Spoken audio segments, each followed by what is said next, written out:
Salam pemirsa, berjumpa lagi bersama saya dalam pembahasan buku Yesus Nama di Atas Segala Nama. Buku ini dituliskan oleh Nyonya Ellen G. White. Buku ini menyuguhkan kepada kita Yesus adalah Alfa dan Omega, pencipta langit dan bumi, pemberi setiap pemberian yang baik dan sempurna, dan pemikul beban besar kita.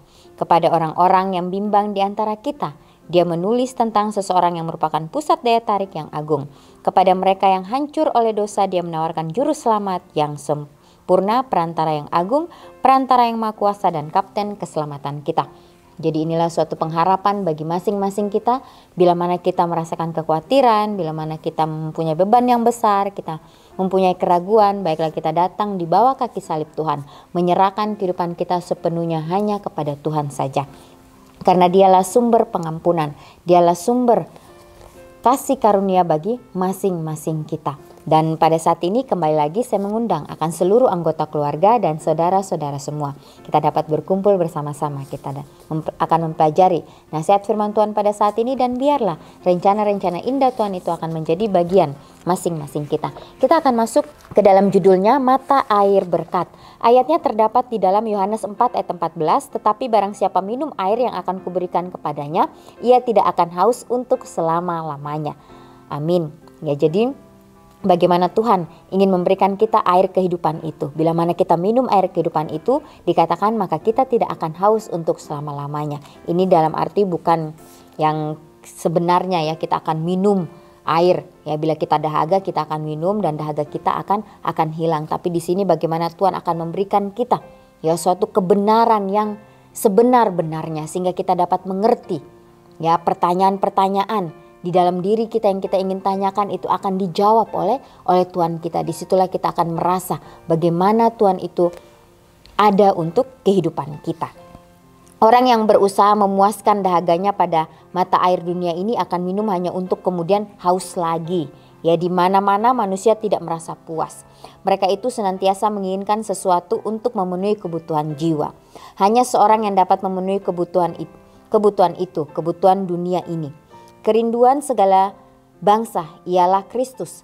Rahmat ilahi yang dapat dikaruniakan hanya olehnya sendiri adalah seperti air hidup yang menyucikan, menyegarkan, serta menguatkan jiwa.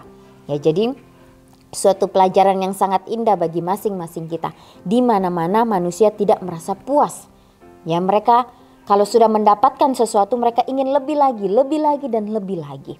Ya, sebenarnya ini adalah hal yang tidak baik di dalam kehidupan kita. Bagaimana di sini kembali lagi kita diajarkan untuk selalu bersyukur dengan apa yang Tuhan sudah berikan. Berterima kasih. Terima kasih Tuhan karena hari ini saya sudah dapat merasakan bagaimana Engkau berikan saya nafas kehidupan. Terima kasih Tuhan karena hari ini saya sudah minum. Terima kasih Tuhan karena hari ini saya sudah makan. Ya, terima kasih Tuhan karena hari ini saya sudah bekerja. Ya, kita harus bersyukur dalam setiap apapun yang kita lakukan. Walaupun hasilnya itu sangat sedikit, biarlah kita bersyukur. Disitulah kita akan merasakan bagaimana berkat Tuhan itu selalu ada untuk kita masing-masing. Dikatakan rahmat ilahi yang dapat dikaruniakannya hanya olehnya sendiri adalah seperti air hidup yang menyucikan, menyegarkan, serta menguatkan jiwa. Ya, jadi Tuhan akan menyucikan kita, menyegarkan kita, dan juga akan menguatkan jiwa kita. Ya, bila mana kita mau menerima akan kasih Kristus di dalam kehidupan kita masing-masing. Yesus tidak mengemukakan pendapat bahwa hanya seteguk air hidup saja akan memuaskan dahaga si penerima itu. Orang yang mengecap kasih Kristus pasti akan selalu merindukan lebih banyak lagi. Ya, tapi ia tidak mencari apa-apa lagi selain itu. Kekayaan, kehormatan, dan kesenangan dunia ini tidak menarik hatinya lagi. Seruan yang tetap dari hatinya ialah lebih banyak yang daripadamu, maka dia yang menyatakan kepada jiwa tentang kebutuhannya menanti untuk memuaskan lapar dan dahaganya. Setiap sumber dan andalan manusia akan gagal. Segala tempat cadangan air akan menjadi kosong dan segala kolam akan menjadi kering. Akan tetapi juru selamat kita adalah suatu mata air yang tak kering-keringnya. Kita boleh minum dan minum lagi dan selamanya mendapat persediaan yang segar. Ia yang di dalamnya Kristus bersemayam, memiliki di dalam dirinya sendiri mata air berkat yang terus-menerus memancar sampai kepada hidup yang kekal. Dari sumber ini ia dapat menimba tenaga dan rahmat yang cukup untuk segala keperluannya. Ya, jadi hanya melalui Kristus saja. Ya, air itu akan terus ada terus. Ya, kalau kita mengandalkan diri kita sendiri, di ini tadi dikatakan maka mata air itu akan kosong, ya, tidak dapat memuaskan akan jiwa kita. Ya, di sini setiap sumber dan andalan manusia akan gagal. Ya, segala tempat cadangan air akan menjadi kosong dan segala kolam akan menjadi kering. Ya, kalau kita mengandalkan diri kita. Ya, di sini kita diajarkan untuk terus mengandalkan Tuhan di dalam situasi apapun di dalam kehidupan kita. Karena dialah mata air berkat itu yang akan terus memancar sampai kepada hidup yang kekal. Dari sumber ini kita dapat menimba tenaga. Kita dapat menimba rahmat yang cukup untuk segala keperluan kita. Ya, jadi hanya kepada Tuhanlah, berserah kepada Tuhan, maka Dia akan memberikan yang terbaik untuk kehidupan kita. Ketika Yesus berbicara tentang air hidup itu, wanita itu memandang kepadanya dengan perhatian yang penuh kekaguman. Ia telah membangkitkan perhatian wanita itu serta menyadarkan suatu kerinduan untuk memperoleh karunia yang dikatakannya itu. Wanita itu mengerti bahwa bukannya air sumur Yakub itu yang dibicarakannya, sebab air sumur ini selalu dipakainya, diminumnya dan haus kembali. Tuhan katanya, berikanlah aku air itu supaya aku tidak haus dan tidak usah datang lagi ke sini untuk menimba air. Ya, jadi ini percakapan Yesus dengan wanita di sumur, yaitu wanita Samaria yang ada di sumur. Ya, bagaimana wanita ini mempunyai kerinduan. Ya, pada saat dia mendengarkan kata-kata daripada Yesus, bagaimana dia dipenuhi oleh kasih karunia, dia merasakan sukacita yang berbeda dari sebelumnya. Ya, karena Yesus tahu ya apa yang terjadi di dalam hidup wanita ini. Ya, sehingga kabar yang dia dapatkan dia sampaikan kepada orang-orang di sekitarnya, sehingga orang-orang ini pun datang kepada Yesus untuk mendengarkan ya kata-kata berkat yang keluar dari mulut Yesus.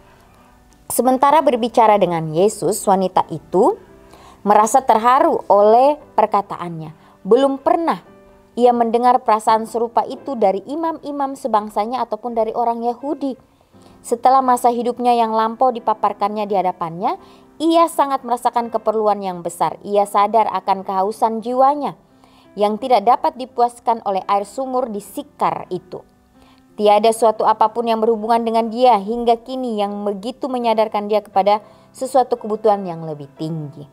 Timbullah pertanyaan dalam pikirannya, katanya kepada Yesus, aku tahu bahwa Mesias akan datang yang disebut juga Kristus. Apabila ia datang, ia akan memberitakan segala sesuatu kepada kami. Kata Yesus kepadanya, akulah dia yang sedang berkata-kata dengan engkau. Ditulis di dalam Alfa dan Omega jilid 5 halaman 187, 188 dan 191. Ya, jadi suatu hal yang sungguh luar biasa. Ya, bagaimana wanita ini dia merasakan kasih yang begitu luar biasa dalam kehidupannya. Dia belum pernah mendengarkan kata-kata ini keluar dari para imam-imam ataupun orang Yahudi. Ya, kata-kata yang menyentuh hatinya. Kata-kata yang membuat atau memberikan dia suatu hal yang sangat luar biasa di dalam kehidupan wanita ini. Ya, timbullah pertanyaan dalam pikirannya kepada Yesus, aku tahu bahwa Mesias akan datang. Ya, jadi wanita ini tahu ya bahwa Mesias itu akan datang ke dunia ini. Dan disitulah bagaimana Yesus mengatakan kepadanya, akulah dia yang sedang berkata-kata dengan engkau. Jadi situlah dia percaya bahwa inilah Mesias itu yang diutus untuk memberikan kabar keselamatan kepada setiap orang. Ya, Tuhan tidak melihat ya kesalahan yang wanita ini lakukan, tetapi bagaimana Tuhan ingin melihat pertobatannya. Bagaimana Tuhan ingin supaya wanita ini dapat merasakan kasih Kristus. Ya, sehingga dari situ dia dapat mengenal juru selamat. Ya, dan dia akan tahu mana hal yang benar yang harus dia jalankan dan hal yang salah yang harus dia tinggalkan di dalam kehidupannya. Ya, begitu pula dengan kita masing-masing. Ya, kita hidup di akhir daripada dunia ini. Ya, bagaimana setan bekerja keras untuk menjatuhkan setiap umat manusia. Ya, setan tidak senang untuk kita lebih dekat dan lebih dekat kepada Kristus. Dia akan mencari cara ya untuk menggagalkan semuanya di dalam kehidupan kita.